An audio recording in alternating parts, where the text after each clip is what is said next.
Chindela lenywa ila muwa matinda batomu ndabiye tete kaba welane jesubi ngene kaba welano ila chindela lenywa wa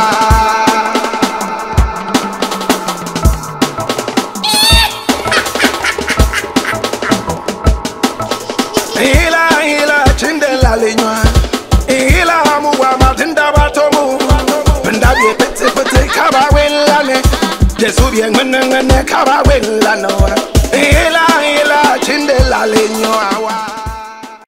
This is the African history class and my name Black Rasta. Now our ancestors say that until the lion learns to tell his own story, the tale of the hunt would always glorify the hunter.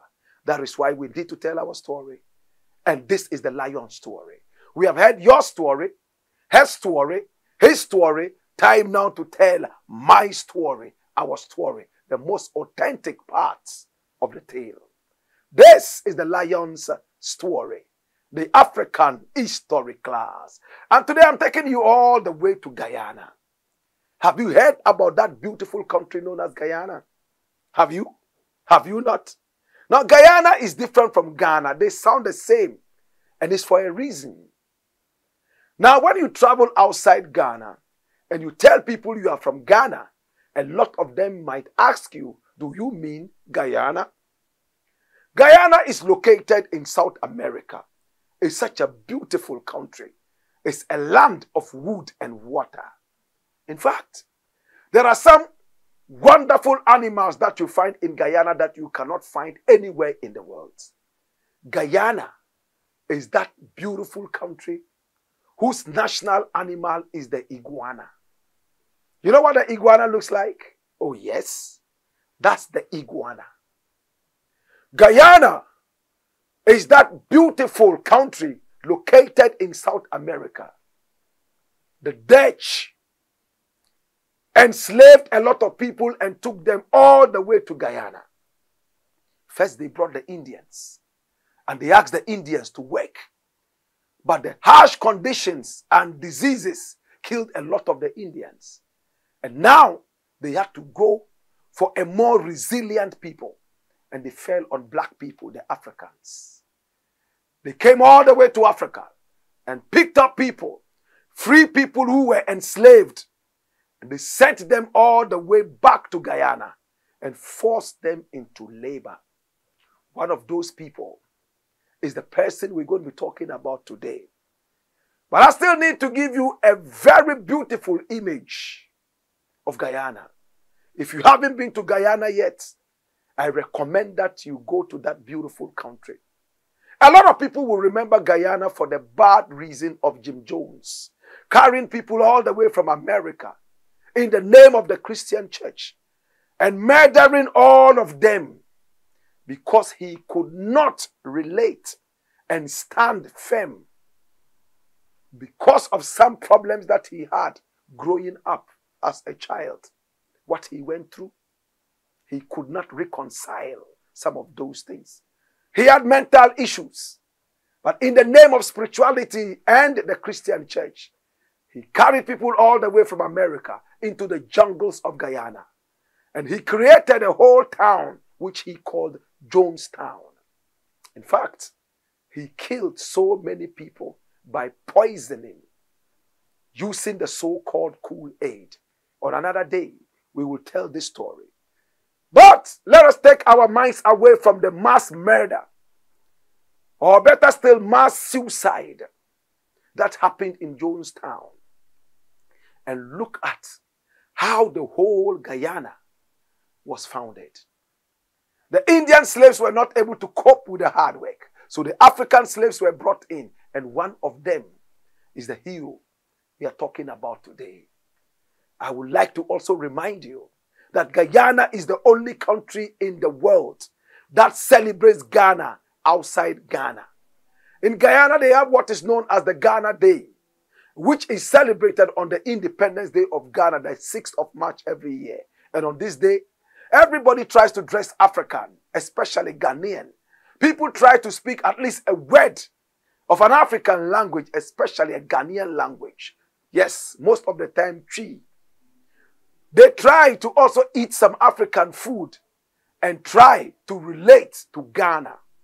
That's the only country in the world that celebrates Ghana in its entirety. Guyana. Is it by chance? Now, who founded Guyana?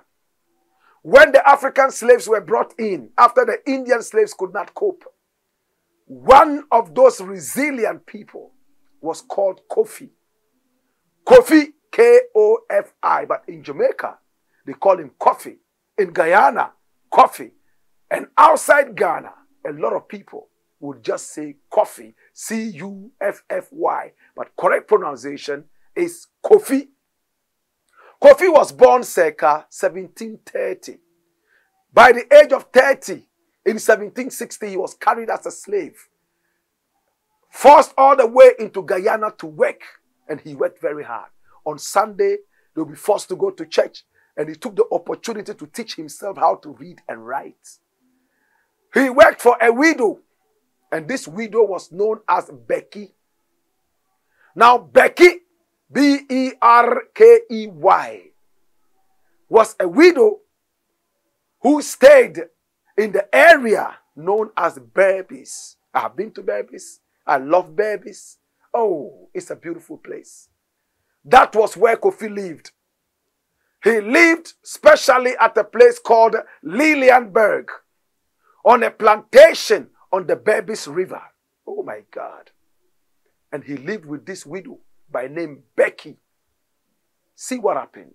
On the 23rd day of February in 1763, something interesting happened.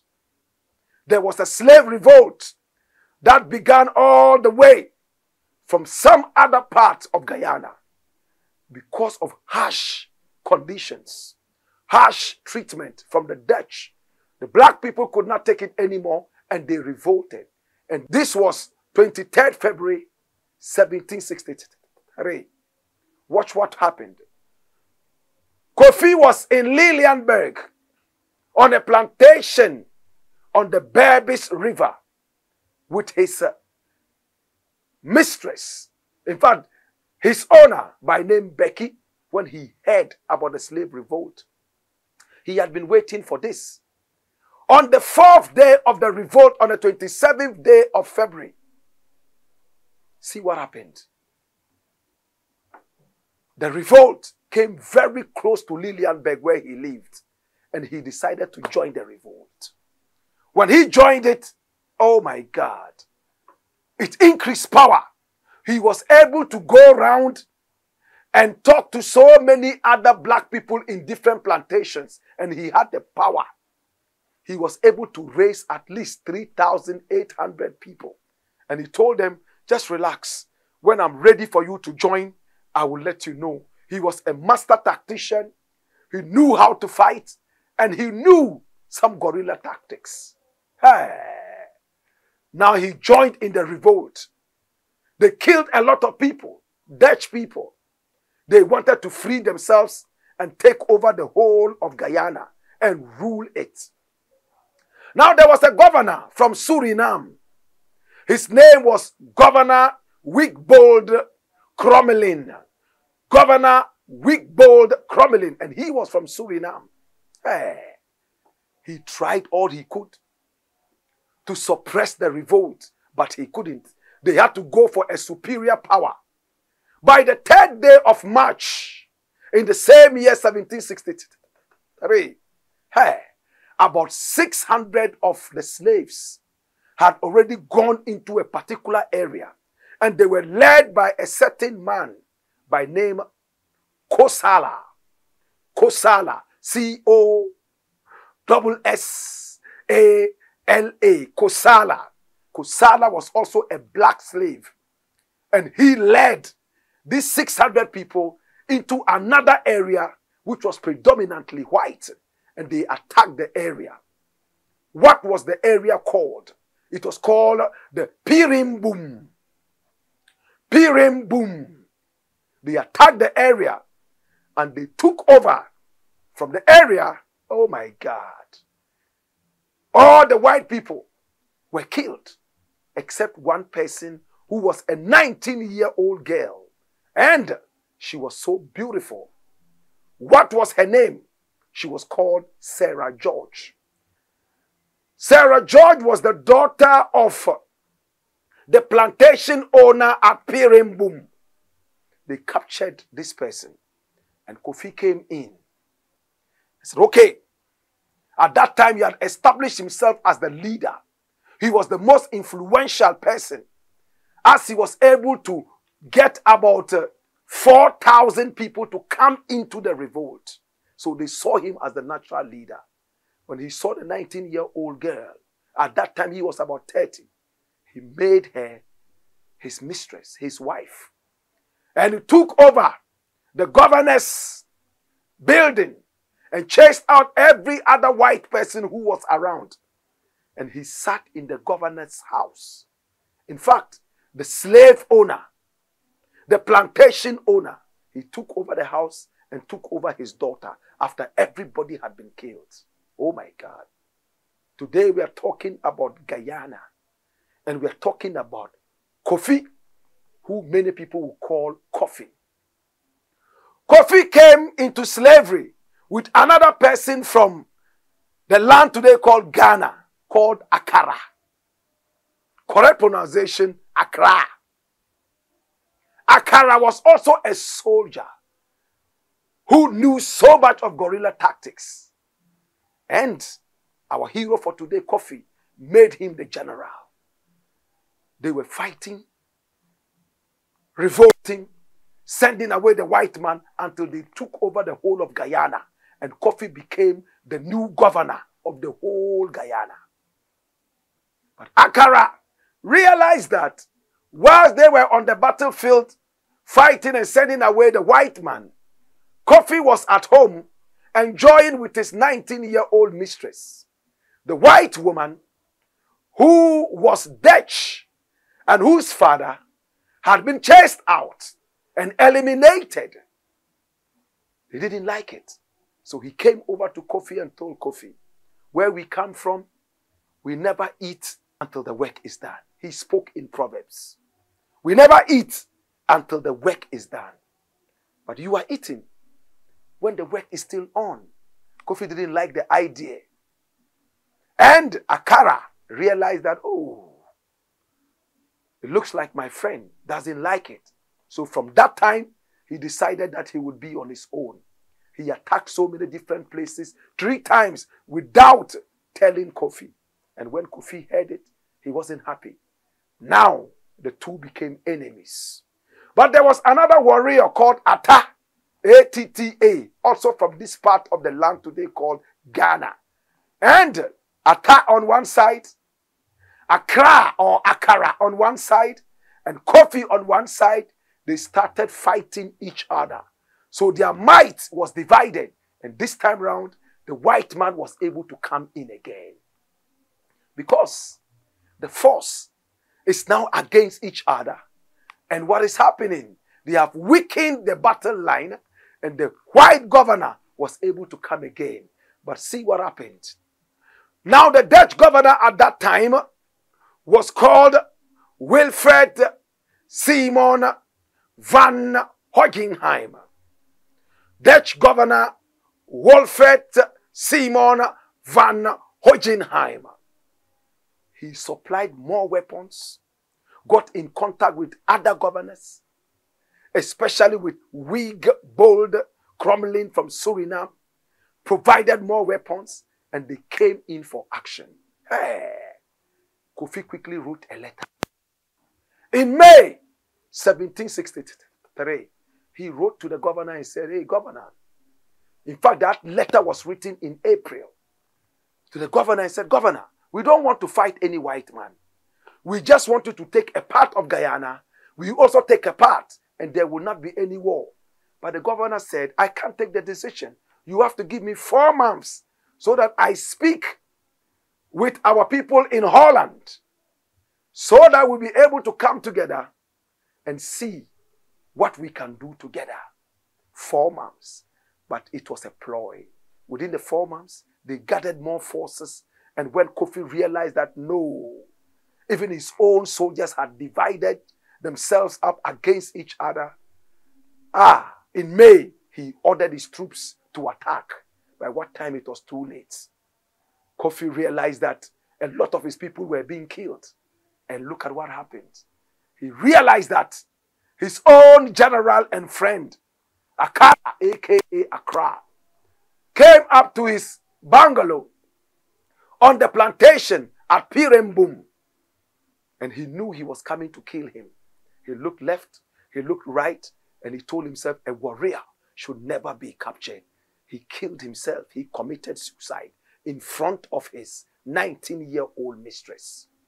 When Accra or Accra came in and saw this, he shook his head and said, well, he took his life. That's how a warrior should go down. He knew he was wrong, but Accra himself was captured.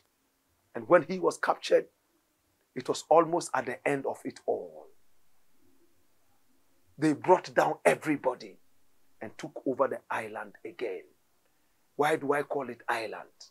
They had secluded themselves in an area, cut away every other person, and they conglomerated in that area, in fact, of Berbice. And they didn't think about the rest of the world. That was how it ended. But today, when you go to Guyana, there's a huge statue standing there, celebrating Koffi. And of course, celebrating the wonderful fight he put up to be able to take over Guyana and even be a governor, albeit for a few months. Today we remember the work of our ancestors in Guyana. We remember the great Kofi. We remember Atta. We remember Accra, aka Accra. We remember how they stood and fought and defeated the Dutch. But because of this unity, they started to fight against each other. And the Dutch came in again and took over the whole place. Today, if Guyana celebrates Ghana, it is for this reason. The people of Guyana are Ghanaians. And the people of Ghana are from Guyana as well. They are Guyanese. Today we remember Kofi. We remember you, Papa. You see why you be? Oh, Papa. You see why you be? Oh, why you be? Papa, why you be? Uni yaminko. Papa, demi fabio, demi fabie.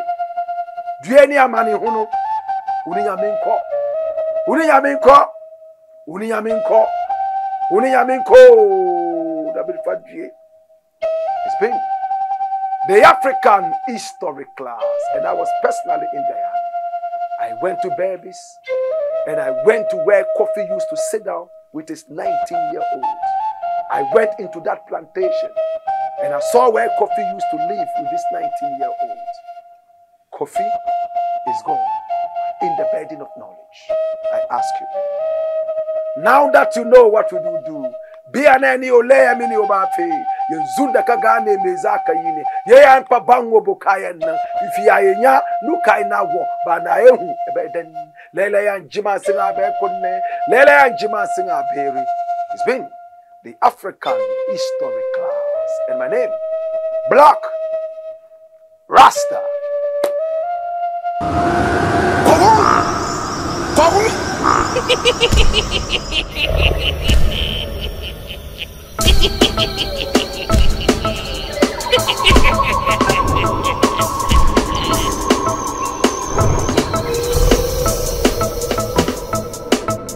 Ila chindela lenywa. Ila muwa matinda batomu. Pendabye tete pete kaba welane. Jesu bien ngene kaba welano. Ila chindela lenywa wa.